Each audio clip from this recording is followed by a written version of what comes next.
Bonjour André, en tout cas, merci d'avoir accepté ma proposition d'interview.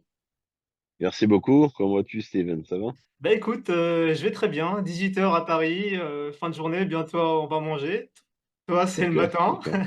Ah oui, ouais, on a eu une très bonne conversation avant qui parlait de justement des fuseaux horaires et tout, comment ça se passe. Exact. C'est intéressant. Ouais, ouais, c'est fou, hein. C'est une notion de temps. D'ailleurs, le temps que tu vas notamment avoir rendez-vous avec le temps dans quelques jours. Je pense que ce serait bien si je peux le réduire s'ils peuvent le réduire, ceux qui font le temps, ils réduisent ça de 4 heures, plus de 4 heures 2 à 4 minutes 2 comme ça. Voilà. Bah, en tout cas, voilà, je suis tombé sur ton profil, ton parcours. Moi qui est Merci. déjà, je regarde, j'aime beaucoup les personnalités qui font des choses, incroyables, mais qui ont derrière ces choses incroyables ont des valeurs. Je regardais Wim Hof, tu vois? Que tu connais, évidemment, qui est un de tes Mhm. modèles, que j'aime beaucoup et je tombe sur toi et je dis: «Waouh, c'est qui ce gars-là qui va bientôt faire un record du monde?» Donc, le 24 mai, tu vas nous en parler tout à l'heure C'est ça. et donc André, tu es coach, j'ai vu coach physique, coach mental, comment dire? Tu es très dans le tu aimes les causes, tu te bats, enfin tu transmets beaucoup de messages, je trouve, assez positifs. Tu as alors ce que j'ai vu, est-ce que tu as fait plus de 300 marathons? C'est ça, ouais. Donc en fait, j'ai fait, bon, 300 marathons, c'est-à-dire que j'ai couru de Cherbourg de Normandie, d'où je suis basé, au Maroc. Ouais, Donc ça fait 3000 km, c'est à peu près 77 marathons.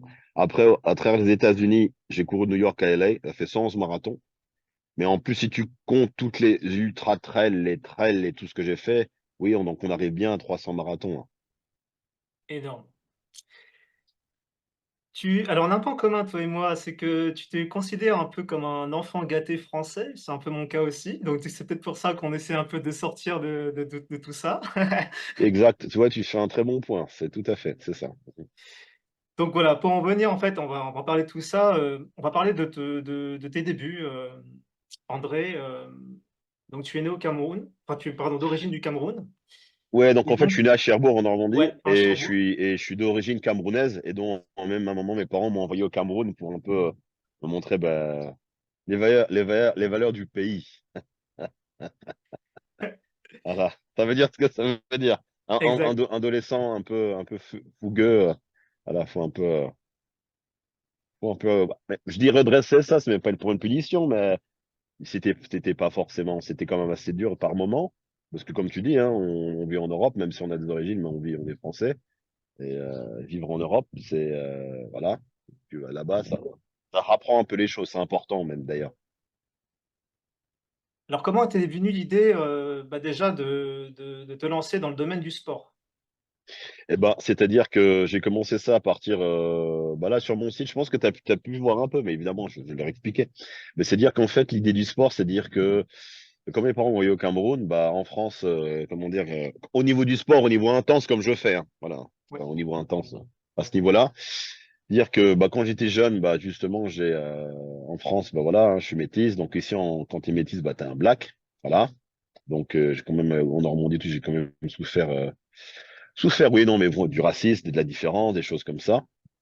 Et donc après, j'ai commencé un peu à partir j'ai d'autres amis, des autres amis de mon quartier et autres, voilà, descendance française, mais des descendances du Maroc, d'Algérie, même d'autres endroits, voilà. Donc voilà, bon, tu te sens un peu rejeté. Donc après, tu commences à jeter la faute sur le gouvernement. Enfin, tu vois, tu t'animes, tu as une animosité et tu grandis avec ça et voilà, voilà. Et donc, à un moment donné, bon, j'ai commencé à aller un peu trop loin. Donc, mes parents, bah, du côté de mon père, enfin, mes parents, ils ont proposé de m'envoyer au Cameroun. Pas en mode, parce qu'il y en a qui envoient les gens en Afrique, qui disent on va passer en vacances. Mais en fait, ils sont piégés. Mais ils disent on va passer 2 mois, mais ils restent là-bas pour quelques années. Mes parents, en fait, ils m'ont dit qu'écoute, on va t'envoyer au Cameroun pour quelques temps. Donc, je savais, en fait, ils m'ont pas piégé et autres, hein. Bon, donc, même le jour qu'ils ont voulu m'envoyer au Cameroun, je vais essayer de faire assez rapidement. Le jour qu'ils m'ont envoyé au Cameroun, j'ai tout simplement j'ai fait une espèce de fuite quelques jours avant. Et après, je me suis dit, mon père, il était déjà, comment dire, handicapé et autres. Il avait comment dire, il était paralysé de ce côté. et il est comme beaucoup de stress dans sa vie. Et je me suis dit, si je vais pas au Cameroun, littéralement, je pense que ça tuera mon père, quoi. Je pense que donc j'ai dit non, tu vas aller au Cameroun.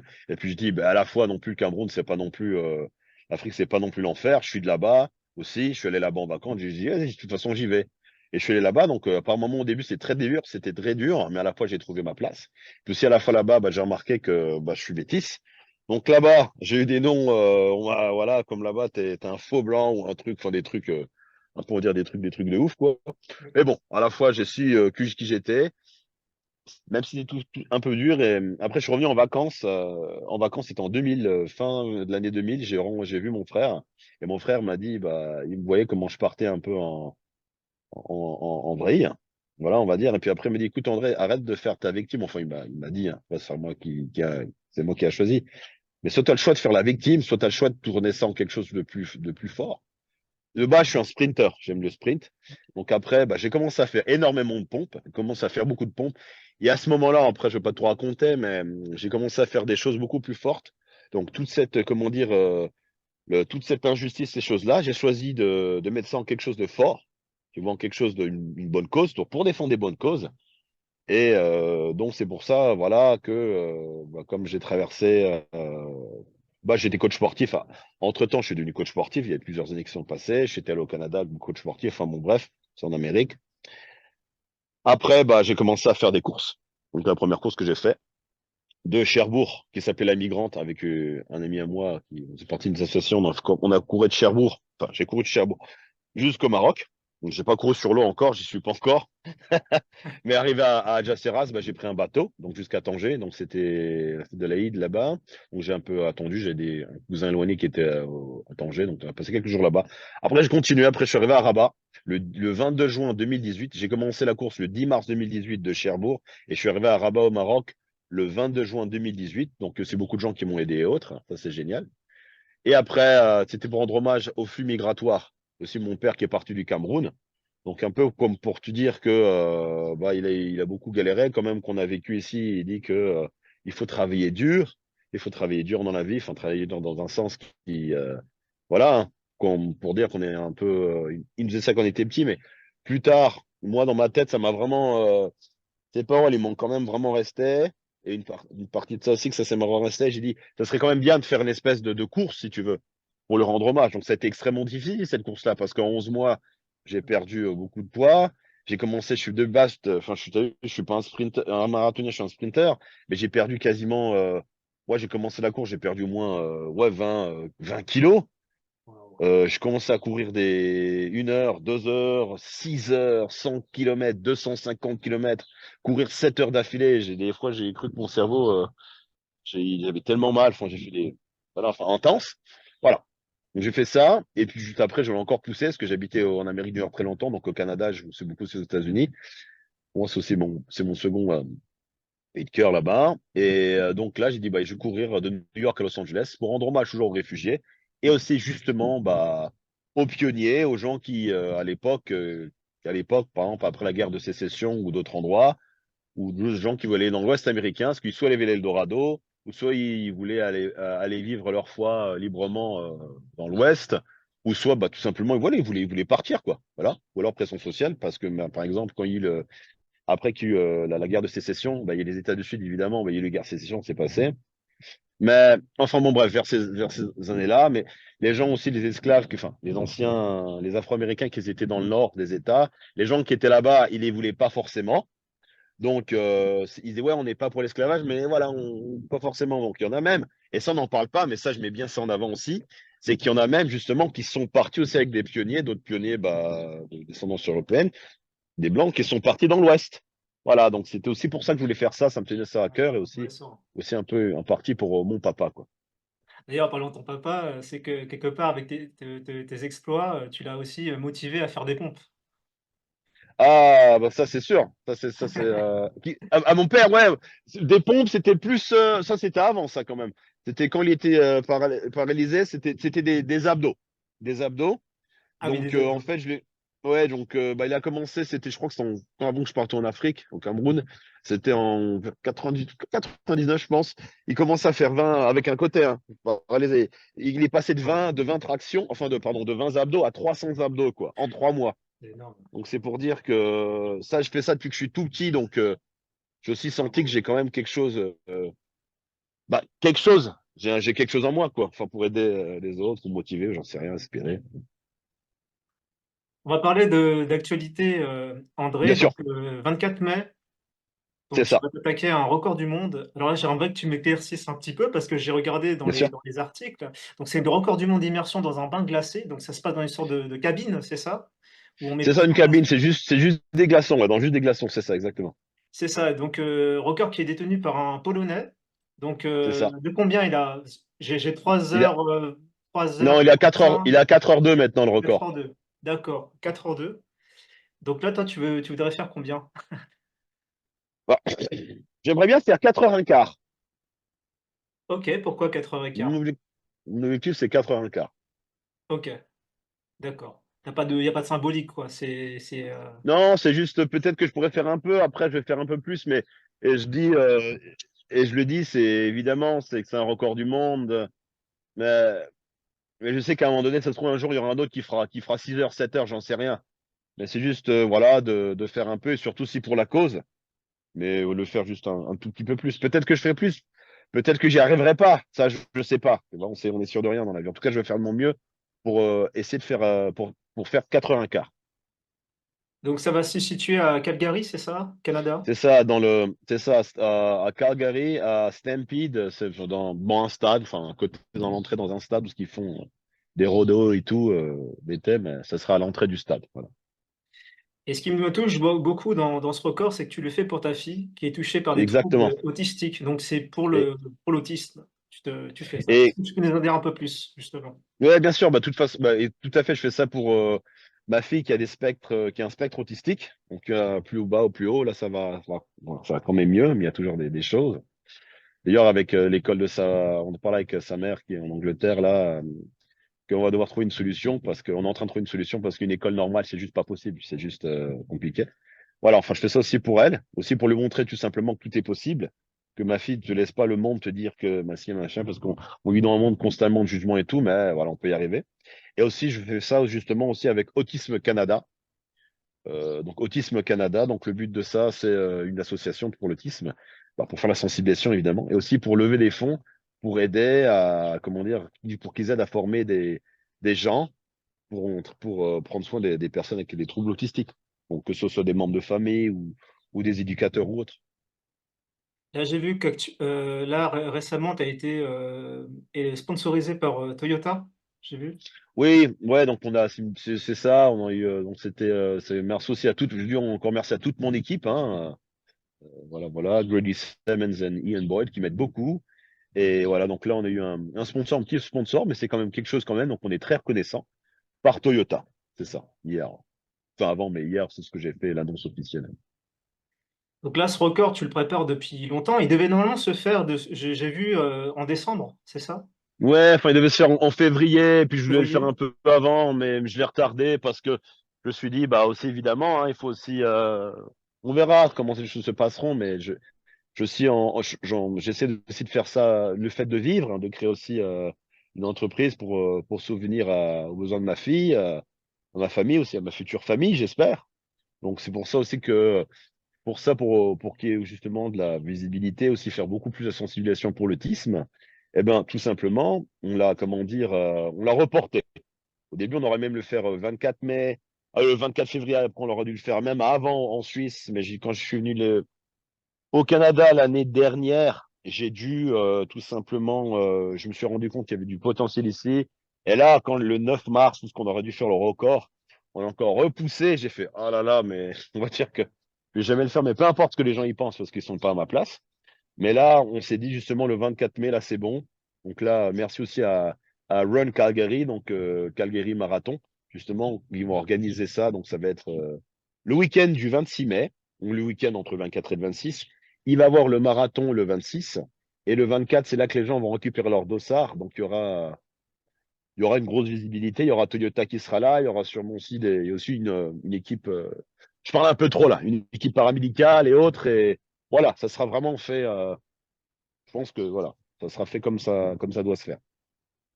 Est-ce que tu peux nous rappeler, André, ce que alors, est-ce que ce record est-il dangereux pour la santé si ça dure aussi longtemps? Et bah, du coup, Ah, pourquoi bien les sûr. bienfaits aussi? Bien, bien sûr, bien sûr, bien sûr. Après, voilà, moi je répète, le froid c'est très bien pour la santé, mais attention, si c'est une première fois, même si on n'est même pas sûr de faire des bains glacés, c'est d'abord bien d'aller checker avec un docteur, et voir avec un docteur, voilà, et commencer tout simplement moi je commençais par des douches froides, et quand vous faites un premier bain glacé, ne le faites pas tout seul, faites-le avec un professionnel, quand je dis un professionnel, quelqu'un qui a déjà fait des bains glacés, qui a de l'expérience, et qui peut tout simplement vous dire, voilà, voilà, faire ça.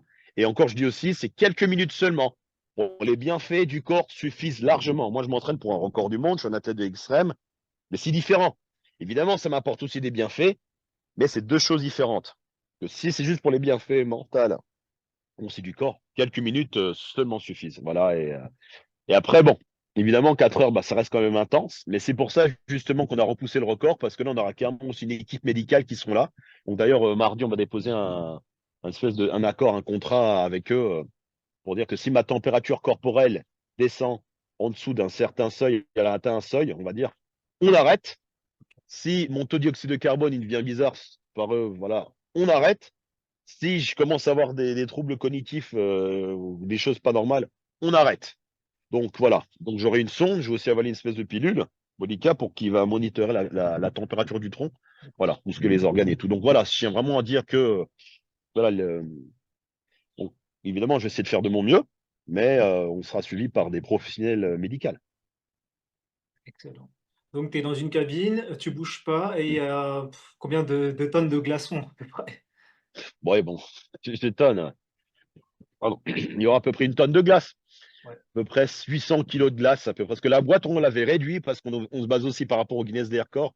Avant, on avait une boîte qui faisait 4 pieds par 4 pieds. Bon, 4 pieds par paquet, ça fait à peu près 1,20 m sur 1,20 m. Et c'était OK. trop, en fait. Évidemment, tout ça, bah, la glace, c'est un budget aussi, hein. Ouais. Même si les glaçons, c'est un budget. Donc là, on a réduit la boîte à peu près de 38, 30, 33 pouces. Donc 33 pouces, c'est combien? C'est à peu près un petit peu moins d'1 m par un tout petit peu moins d'1 m. Et là, à l'aise. Donc là, voilà, à peu près une palette, tonne de glace, même pas entre 800 kilos et une tonne, quoi. Voilà. D'accord, génial. Donc à quelle heure tu alors donc du coup, heure canadienne, c'est à quelle heure ce record? Donc, Mountain Standard Time, qui veut dire bah, les heures des montagnes rocheuses. Donc, voilà. On va commencer à partir de 13 heures. Peut-être que ça sera un peu avant, peut-être que ça sera un peu après, mais quoi qu'il arrive, voilà. Donc 13 heures, heure de là-bas, donc 1 p.m. là-bas. Et en France, en Suisse, enfin, le fuseau horaire là. Donc je crois que c'est 1 heure après le méridien Greenwich. Bon, je pense que c'est ça, ouais. Oui. Donc ça sera à 21 heures en Suisse, Belgique et en Angleterre 20 heures. Voilà, 24 mai. D'accord. Est-ce qu'on pourra le suivre, par exemple, en direct sur ton profil Instagram? Ah bah bien sûr, bah oui, c'est ça le but aussi, que tout le monde autour de la planète peuvent. Je pourrais pas forcément vous entendre, mais bon, voilà. C'est le fait que je sais qu'il y a des gens qui visionnent, ça va. Ouais, ça va motiver. Donc, bien sûr, voilà. Ouais, il y aura une diffusion sur Instagram. Peut-être sur autre chose, mais je préfère pas m'engager sur le moment. Juste sur Instagram. Voilà. Ah, parce que quand tu es dans la cabine, tu entends rien du tout? Bah, si j'entends, mais je veux dire, je veux pas entendre ce que là, ce week-end-là, il va y avoir à peu près 20 000 personnes. Il va y Ouais. avoir les gens qui vont récupérer dans ça. Il y aura un DJ qui sera là. Il y aura de la musique, je pense. Donc, ça sera un gros, gros truc. Donc voilà. Et puis là, je me concentrerai sur le moment présent, mais je pense que les pensées positives et les prières et autres, je les sentirai, ça, c'est sûr. Bon, génial. Est-ce que tu peux nous dire deux trois mots, sur André Bilibi, coaching? Parce que tu es coach aussi. Qu'est-ce que Bien sûr, c'est et qu'est-ce que tu bien proposes? sûr, tout à fait. Bon, ce que je propose, en fait, je propose plusieurs services. Donc moi, des services de retraite. Quand on dit retraite, c'est comment dire des workshops, on va dire des stages, on va dire. Voilà, que ce soit en entreprise, que ce soit tout simplement à l'extérieur, que ce soit en one-to-one, aussi que ce soit parlé dans les écoles. Voilà. Donc, en fait, mon service, il est adaptable, ce qui est important. Mais pour vraiment décrire la base de mon service, donc André Bellebi Coaching, Chase Your Worthy Cause, qui veut dire aller à l'obtention de sa noble cause. C'est un package, on va dire, le plus long package, voilà. C'est un 8, ça, je dis 8, non, ça c'est 8, enfin, 8 ateliers, d'une heure à peu près 1 h 30, tout dépend comment le client se passe. Donc le premier atelier, tout simplement, on va parler du besoin du client, c'est ce que le client il veut atteindre justement, il a des problèmes de confiance en soi, il n'arrive pas à avoir des deadlines pour comment dire, comment dire, pour que ce soit n'importe quoi, pour un travail, pour une présentation, aussi pour des athlètes, mais aussi du côté mental, aussi voilà, confiance en soi, et aussi tout simplement pour ce genre de choses, pour un peu te donner une idée, pour donner une idée.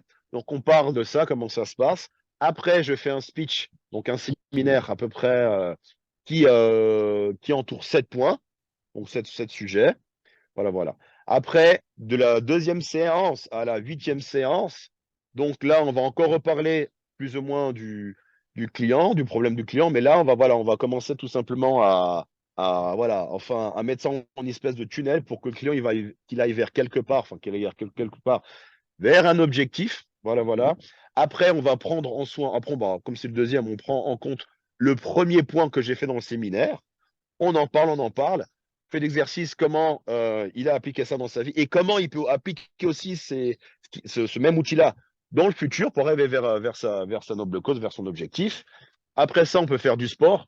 Ça peut être de la respiration. Bah, je suis coach sportif aussi de base, de la musculation, du poids de corps, un peu de yoga aussi, du pilates et aussi respiration et bain glacé. Voilà, voilà. Après ça, voilà. Et après, tout simplement, des devoirs, et tac, tac, et plus ou moins la même chose qu'à la huitième séance, et donc à la huitième séance, après une espèce de quiz, pour s'assurer que le client, bah, il a la base. Après, évidemment, un objectif, ça peut s'atteindre en 2 mois, mais ça peut aussi s'atteindre en beaucoup plus longtemps. Mais au moins, il y a une base solide que j'ai appliquée moi-même pour faire ce que j'ai fait. Et puis, justement, après ça, il peut avoir des suivis. Un suivi pour voir comment le client, justement, il peut, bah, comment ça va et comment dire, encore l'entourer, enfin l'encadrer. Voilà. Ça, c'est vraiment le cœur du sujet, mais qui est adaptable à un format que ça peut être aussi beaucoup plus court, juste d'une fois. Donc, pour aller en séminaire en entreprise, donc je vais en entreprise, on fait un petit speech beaucoup on prend quelques points ou juste un point, faire de respiration ou alors bain glacé, tac, tac, rafraîchissement, ou alors on fait carrément une retraite, tout ce que là, plus ou moins c'est la même chose, mais là on va mettre en tout avec des gens des interlocuteurs, c'est ça, je qu'on dit, d'autres personnes Oui, c'est ça. qui vont, voilà, par exemple, quelqu'un qui aime jouer la musique ou de la guitare ou faire de la méditation encore plus. Voilà, plus ou moins ce que c'est. Et aussi, Génial. bah, pour les écoles, bah, parler dans les écoles, faire des séminaires simplement. Tu parlais tout à l'heure de noble cause, c'est d'ailleurs Mhm. c'est ton slogan d'ailleurs par rapport à ça, que tout le monde poursuive Exactement. leur Ouais, cause. exactement. Le chose, c'est qu'on a tous un talent en nous, que ce soit pour faire, que ce soit pour chanter, que ce soit pour écrire rapidement, que ce soit pour faire des choses.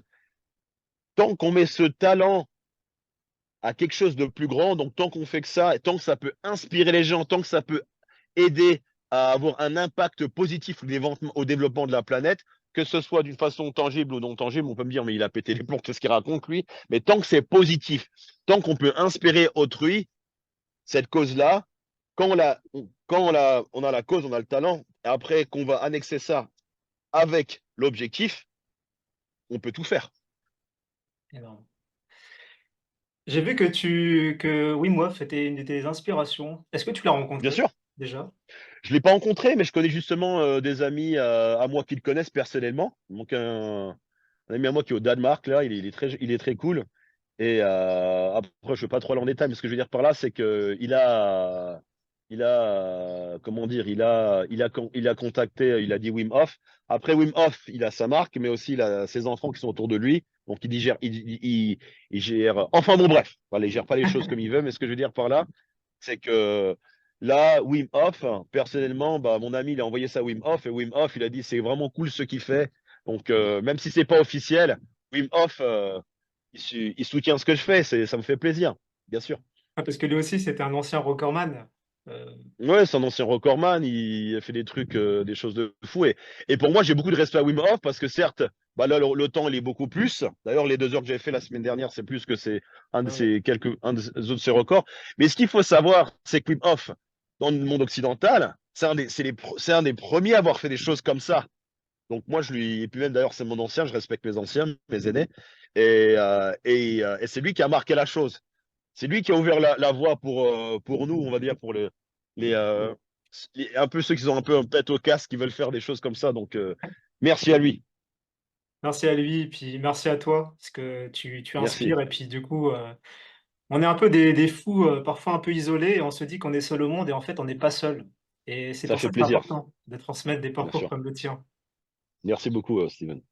Bon, bah, écoute André, bah, je te remercie beaucoup pour cet échange et nous on se dit, bah, D'accord? rendez-vous le Ah, pardon, 24 je suis là. Ouais. mai D'accord? OK. au Record et on va tous suivre ça avec, grand, passion, intérêt. Voilà, merci beaucoup. Merci. Tout de bon, Steven. Merci beaucoup. Ciao, ciao.